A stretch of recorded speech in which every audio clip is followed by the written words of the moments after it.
Bai, horretxekin hasiko dugu Eñauta Paula Arratsaldeon, Ekaitzen Terretik etorri da ostegundero bezala, eta gaur hain zuzen ere Europa pixka bat astindua daukan gai honekin, eta gian Espainia gehiago, erorketa Espainian handiagoa izan delako, ezta? Hirugarren atzeraldi baten beldurrez omen dago Europa, eta orain ikusiko dugu zer gertatzen da, baina beldurra ze mailatarainoko faktore izaten ari da azken bi hiru egun hauetan eta gaur bertan gertatzen ari denarekin.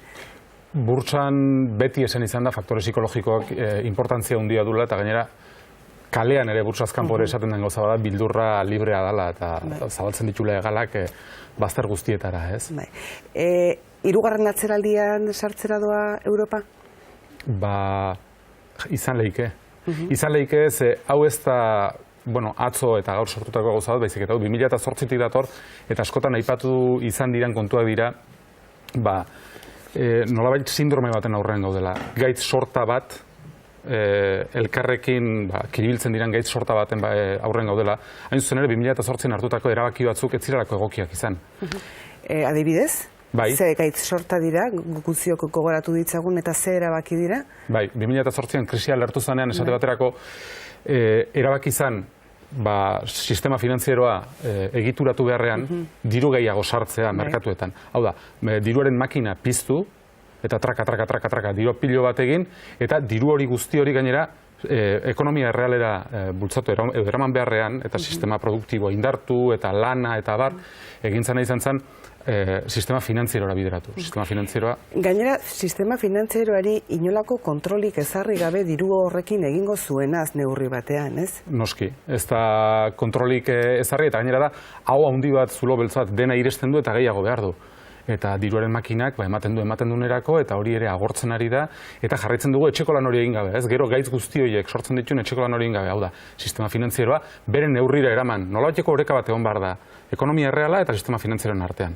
Eta erabakitzen balen bau puztea sistema finantzieroa asko, desorekatuta dago dena. Eta, hau da, zaunda ez da. Espainiaren kasuan, datuak Europako burtsetan baino okerragoak izan dira gaur, eta arrisku prima gainera igo eginda. Zergatik hau Espainian, egoera okerragoa zeukalako lehenagotik ere, edo beste aldagarri batzuk ere badaude? Agian ez dago esaterik zuzenean, Espainian agertzen diren sintoma horiek, handiagoak dirala, burtsan erorketa handiagoa izan dela, egoera okerragoa dalako Espainian. Europa guztian arazo handia daude, barne produktu gordina, normalean oso sendoa izan da lekuetan, Holandan eta Finlandian bezala ere, erori egin da azkenengo hilabetetan, Alemaniak hazkundearekin arazo handiak ditu, Frantziak badirudi zor muga hori gain ditu egingo dula, orduan, bazter guztietan arazo handiak dituzte. Badago kontu bat atzo gaurretan entzun dudana, eta Greziari begira jartzen zuena hain zuzen ere analisia, eta da Greziak pasaduenaren ostean badirudiela ezin diola aurre egin bizi duen egoerari, eta krisia sortu zenetik ikusi dugun bilakaera guztia kontutan izan da, nik igarri dut ezakit herritarrek ezote dugun sentitzen ezakit erdi nolabaiteko engaino bat gertatu dela, eta benetan eraginkorrak izan zitezken neurriak ezote dira indarrean jarri. Ezagunda eraginkorrak ziren neurriak ez dela jarri, aipatutakoa, ez, egin bertzen azan, ekonomia errealean inbertitu eta ez sistema finantzieroa elikatu. Eta ez nahiz harritzen, hainbeste urte eta gero jendeak, hainbeste murrizketa, hainbeste dirukentze sektore finantzieroan sartzeko eta sufritu dunean, eta berein bizimaila jaisten ikusi dunean, adar jotze sensazio izugarri bat ukitzea, ez da. Irakurri dut beste kontu bat, Europako Banku Zentralak estimulu neurriak berehala martxan jarri ditzala eskatu dutela merkatuek. Jakin egin barko litzak ez estimulo neurriri buruzari geran. Merkatuek eskatzen duten estimulo neurriak diran egokienak, lehen aipatu dituten arrazoi hori isingatik. Eta badago beste kontu bat, egun hauetan ere sarretan aipatu dena, eta izan da Ebola. Eta Ebolak zer eragin izan duen, adibidez Espainian, merkatuen gora bera horretan, edo Ameriketako Estatu Batuetan, merkatuen gora bera horretan.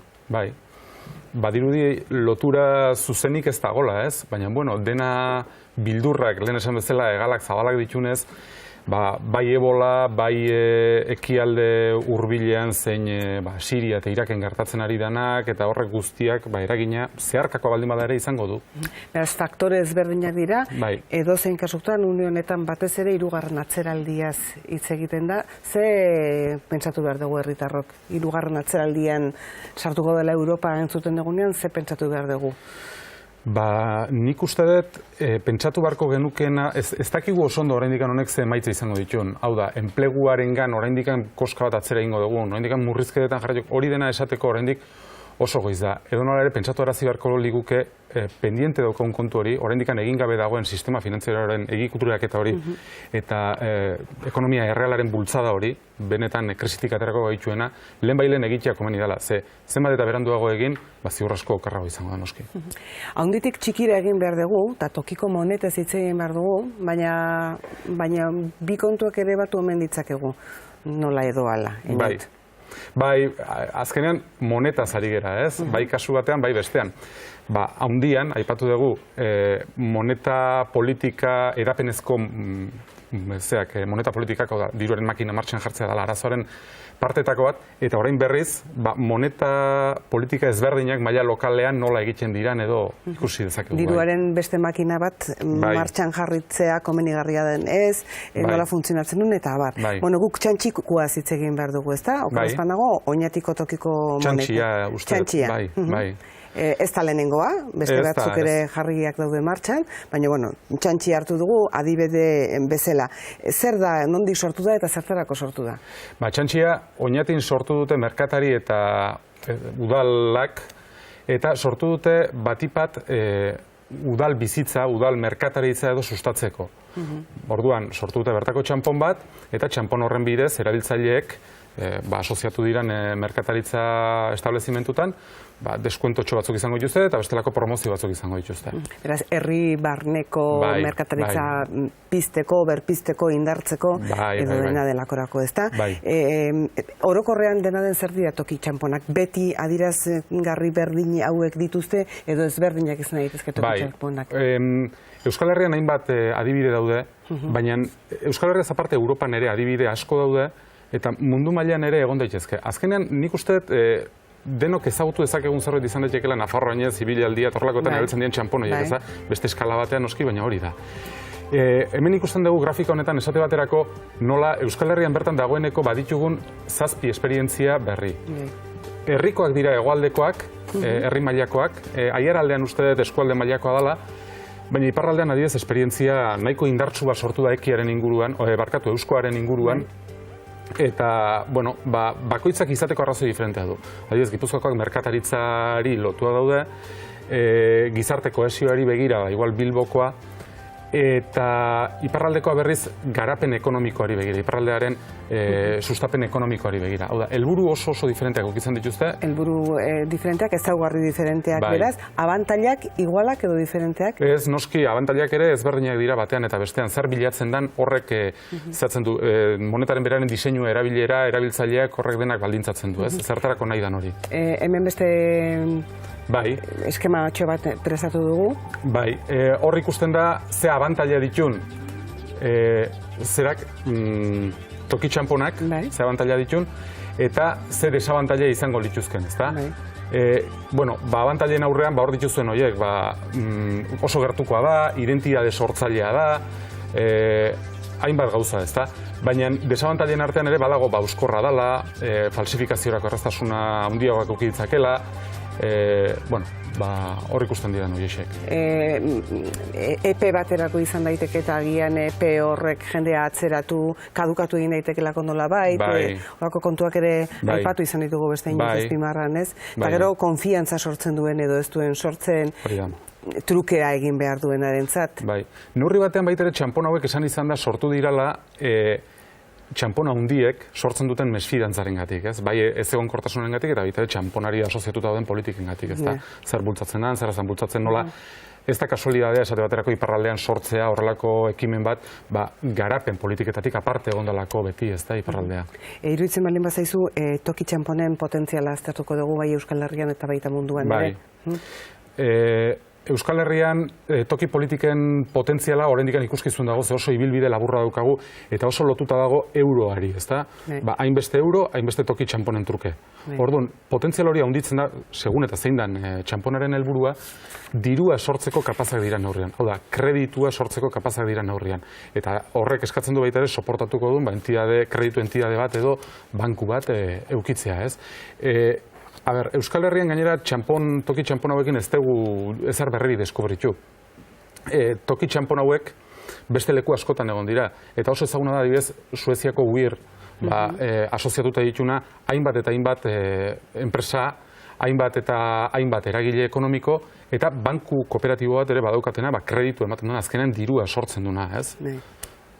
Hemen ez dugu alako indar duen monetarik lortu eta sortu, ez da? Iparraldeko euskoa salto egitekotan dago diru elektronikora. Hori bai, eta hori ere pauso importante bada, ez? Ja ausardia puntu bat eta asentau danaren seinale ere bada.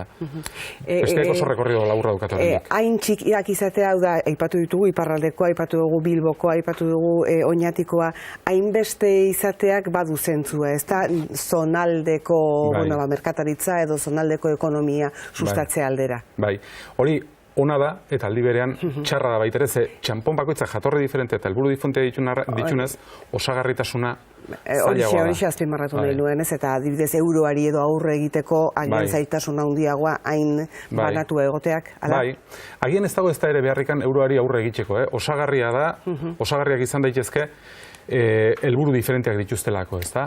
Baina elkarren artean behintzat, eta gura bezalako lurralde txiki batean, osagarritasunean alegina handi bat egin barko litzateke, ze potentzialen artean astu egin zait, ez dut aipatu, baina merkataritza bultzatzea aparte baita ere, potentziala badaukate tokiko ekonomia bultzatzeko enpresak, enpresa txiki eta ertainak bultzatzeko ahalmena ere badaukate.